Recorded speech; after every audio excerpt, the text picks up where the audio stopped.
Skinhead history. Mesopotamian workers, soldiers and musicians, artisans and servants shaved their heads as a symbol of solidarity and unity, as a working class separate from the ruling classes, aristocracy, and royalty. The Sumerian skinhead working class invented the wheel to roll crops, military attack vehicles, troop carriers, and goods to market. They invented cuneiform writing system first used to tally crops and commodities to market.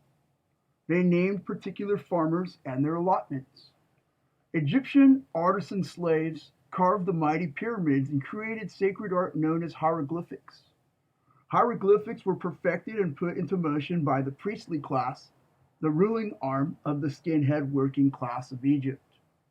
The priestly class educated and informed the aristocracy, ruling class, and pharaohs. Across the globe, Buddhism or Proto-Buddhism were created by Buddhist monks whose shaved heads were a sign of humility, purity, commitment, honesty, and poverty before God the Creator. They were silent and in harmony with the creation, which is nature. They learned severe martial arts, balance, sword fighting, poles, knives, war and peace, yin and yang, offense, defense, day and night within the circle of God. Fist of offense inside the open hand of defense. Edged weapons, knives, swords, poles, sticks, throwing stars. They were ninjas. Monks, skinheads. The army of King David, servant warriors, shorn their locks in preparation for battle. The Roman garrison, in service to Rome, to Caesar, guided by the centurions. The guardian, commander of 100 men. That's where the word century comes from. They shorn their locks for clarity, unity, solemnity, uniformity, and simplicity in battle. The Knights Templar, the poor servants of the Temple of King Solomon, were citizens sworn to defend Jerusalem from the forces of the Saracen, which is the evil Muslims. These were free citizens, skinhead working class, warrior class, who rose in rank according to valor on the battlefield, according to the other knights' faith in them for leadership, and according to their commanders' recommendations for them to achieve higher office. A knight would start a private, then a corporal, then a sergeant. He would attend officer academy, where he would learn strategy, command, honor, trust, truth, discipline, martial arts, combat techniques, safe zones, and sacred spaces. Upon graduating a knight lieutenant, any social class or skin color of warrior could achieve officer status as long as he qualified graduation through the academy. Any social class could rise through battle, discipline, and leadership to become a knight. That's a very important part of who a knight is compared to a king or a koenig. An emperor, king, is by blood. Jesus Christ is Lord and Savior by blood. He's the blood son of God the Father, creator of the universe. Christ is by blood. His son, us knights, can be koenigs, people kings, by valor in battle, education in the academy, and the recommendation of other knights to recommend us as leaders and rank us. Knight lieutenant could graduate to knight captain. That's what I am. I'm a Koenig knight captain. Knight captain to knight major to knight colonel to knight general. A knight general could become a regional king or a konig, all without royal blood or aristocratic background. The aristocrats feared us because we weren't afraid to get our hands muddy or bloody, although we fought for them. This is earth royalty. We are the shifting sands, but we are not a kingdom built on sand. We are the foundation of rock that all kingdoms are built on, the skinhead warrior class. This is earth royalty of the soil. This is the Marine Corps. This is the Army and the Navy. Navy and Marines were sea royalty and sand royalty, knights of God. Angels of heaven would join in the knightly officer ranks and take command as fellow skinheads of the earth. These angels are the servant knights of the army of heaven, led by Saint Michael the Archangel, general and princely commander over the entire army of God. Women were allowed in the enlisted knights and knights of office. Saint Joan of Arc, Saint Joan of Archangel, being a perfect example of a servant knight of the kingdom of France, under the kingdom of heaven, under Emperor Jesus Christ. Valor, loyalty, honor, truth, and courage would take a man or woman of common or aristocratic blood, of any tribe or skin color, and make one a knight enlisted, then a knight of office, an officer. Like myself, I started as an enlisted Marine. French knights in the army of God, Roman knights in the Italian army of God, German Teutonic knights in the army of God, English and British knights in the army of God, all led by St. Michael the Archangel, Knight General and Imperial Prince Commander of the entire army of God, the army of heaven. Danish, Swedish, and Norwegian Viking knights and kings in the army of God, Spanish knights and kings in the army of God, Irish warrior Celtic knights, Scottish and Welsh Celtic warrior knights in the army of God, the army of heaven, African knights from the many tribes of Africa. Africa is not a country, Africa is many countries. Africa is a beautiful continent filled with fascinating people who make do with very little. They are tribal warriors as well. And they, when they serve in the U.S. military, have undergone a lot to be able to call themselves Marines. I honor African American Marines, officers, skinheads, tough guys, honest guys. The Marines I see and I greet them on the street and I give them shit. I tell them how beautiful San Diego is, like I did today. And I said, Semper Fi, Marine. We didn't exchange rank. We didn't talk about guns. We just said, where are you going to take your hot-looking girlfriend to have some fun? That's all we talk about in the Marine Corps.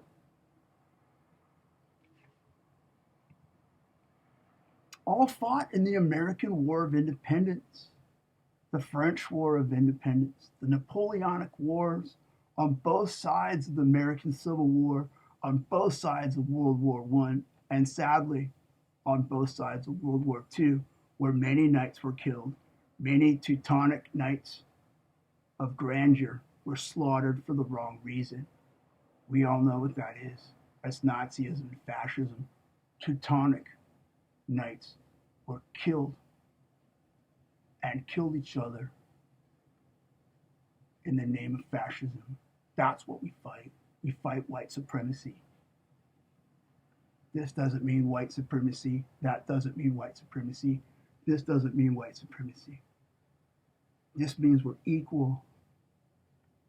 The British, English, and American Knights of Office emerged victorious from World War II. The British, English, and American law enforcement were filled afterwards with Christian knights, still are. Some were good, some held to the discarded Teutonic disorder that only Viking blood could be holy in God's eyes. That's the Nazism. But Viking blood is strong only because it is an aggregate of all the tribes the Vikings had conquered, including of the New World of the Americas, the Indians.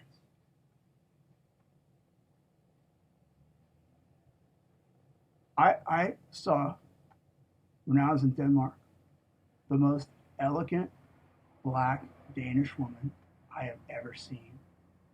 Okay? She defined poise. Okay? These Danish girls, these Norwegian girls, the Swedish,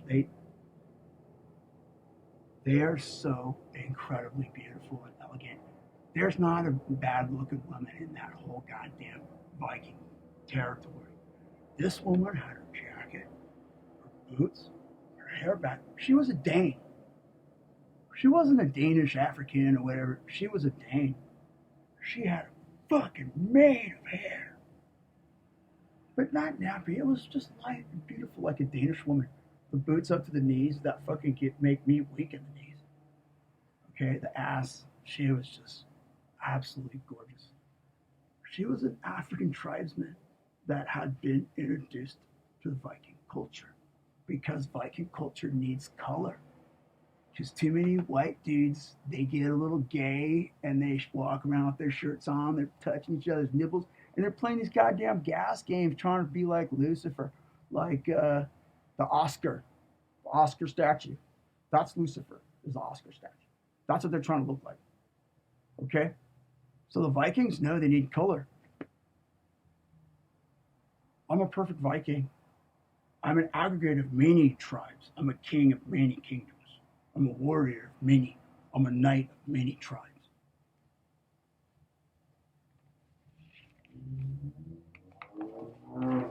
The street skinheads, as we know today, began in the West Indies of the English crown, Jamaica primarily.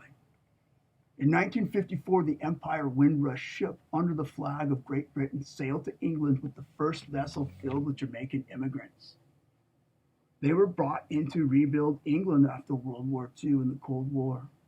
Jamaican immigrants found favor with Commoner Council of State, English youth, and young adults.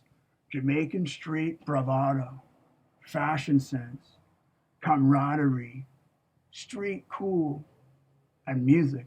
Their wondrous music mix of up-tempo ska and calypso took to the streets, creating a kingdom of heaven where there was before concrete, where before there was only poverty following a painful war.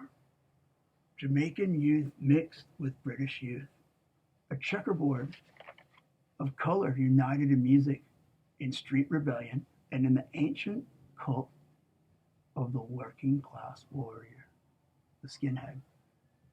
Originally called peanuts, these working class street warriors wore the common clothes of their elder brothers, cousins, uncles, and fathers who served in the military and also were common workers. The checkered shirt, the lattice of Archangel Michael, could be found easily in second-hand stores. Dungaree pants, later Levi's and Wranglers of various color, were uniform. These were rolled up above the boot and the boots. The military surplus boots.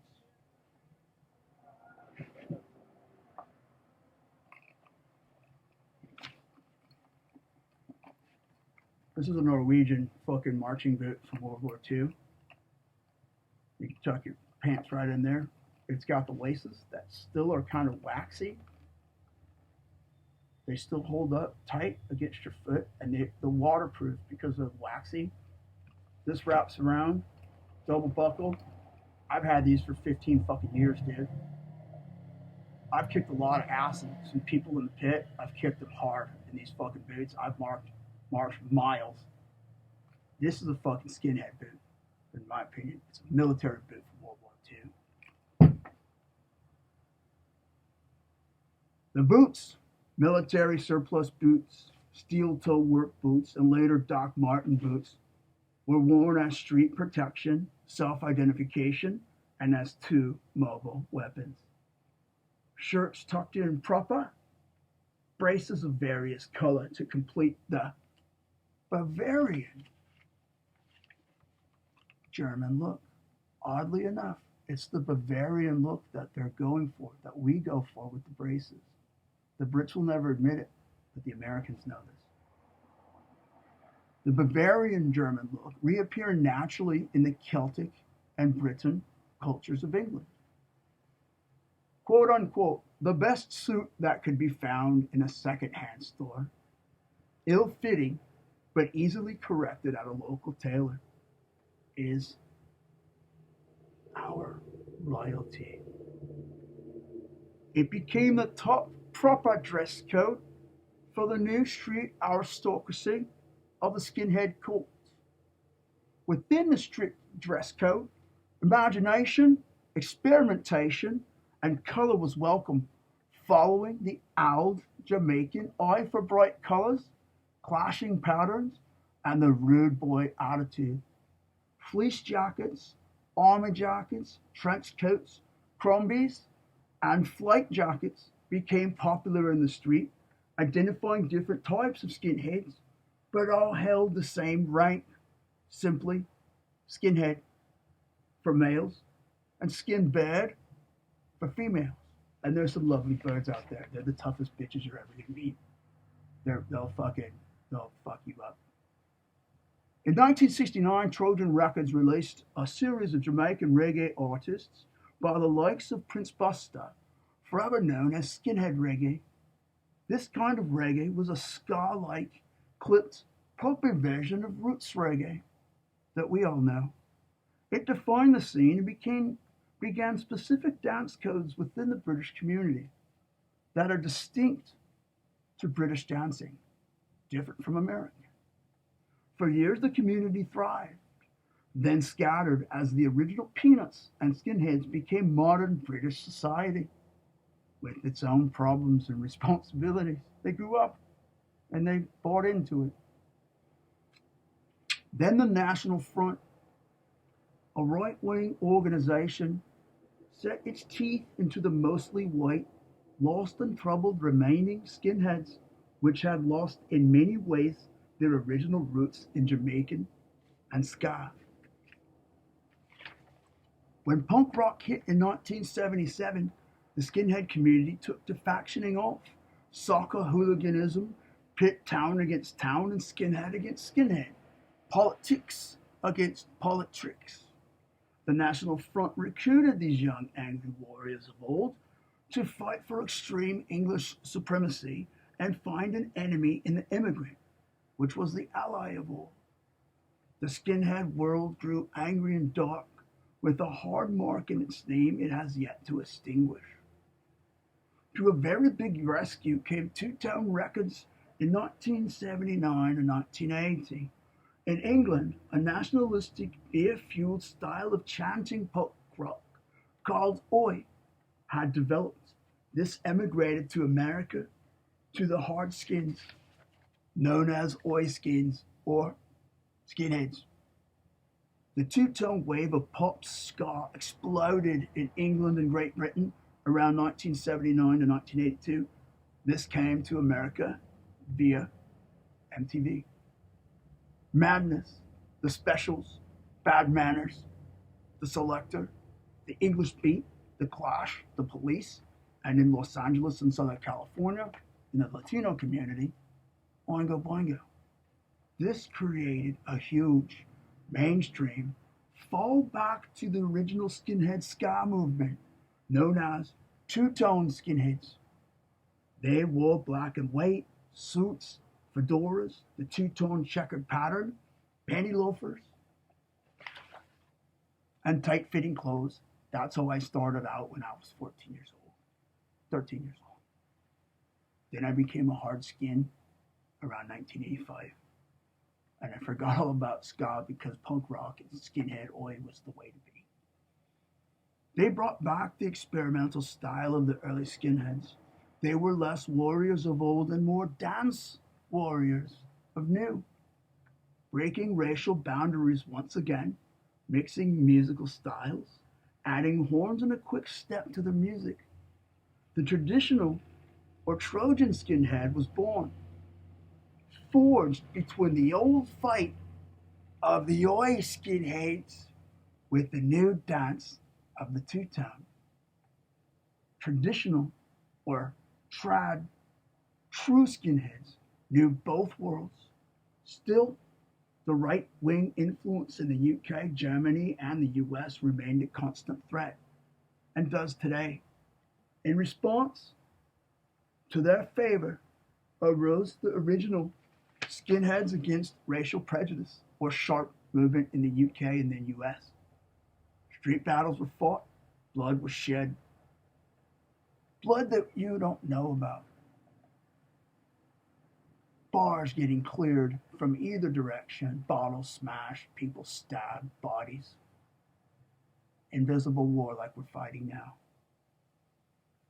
Street battles were fought, blood was shed, and still is, over the name skinhead. The skinheads, or trads, were caught in the middle. Us trads, us true skinheads are caught in the middle. We're called fence walkers for not choosing Nazi nor sharp. For all bear the name skinhead, good or bad. Many trad or true skinheads work with the sober communities, law enforcement, and recovery groups like myself to reform Nazi skins, desperate to escape hate culture, but not wanting to become sharps, which now trend communist, socialist, and pro-LGBT and trans. Skins don't want that shit, but sharp has become that. So when they're trying to get out of hate culture, they don't want to. So we're in the middle for them to fall back on so they can goddamn make a choice for themselves as a fucking skinhead should. Many Nazi skins are reformed by the traditional skinhead or true skin community, the sober community, the reform effort, the tattoo removal community effort, and citizen law enforcement community. Sharp do their job. Unity Skins of Southern California do their job. We do our job. All are warriors. We are skinheads of old. We're not going to die.